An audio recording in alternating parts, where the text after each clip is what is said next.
and welcome. If you love using your favorite websites or apps in dark mode, the option is available in eBay too. If you're in web browser, to enable dark mode, you have to take assistance of Chrome Web Store, where you can download some extension and install them. So let's search for Chrome Web Store, enter, and go to Chrome Web Store and search for dark mode.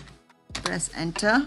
The first one is dark mode app. Add to Chrome, add extension. Alright, if you want to pin the dark mode, click on this extension button and pin. Now, if you go to eBay and turn this to on, dark mode does not take immediate effect. You can reload once and it will take effect.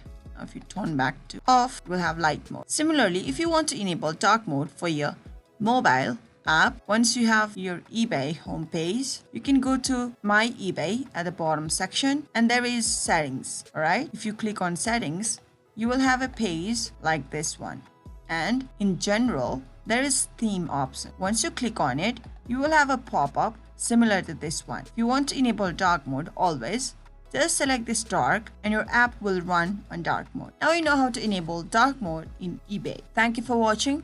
If you found this video helpful, do give this video a big thumbs up. Still have any questions? Do leave them in the comment section and we'll get back to you right away. Until next time, bye-bye.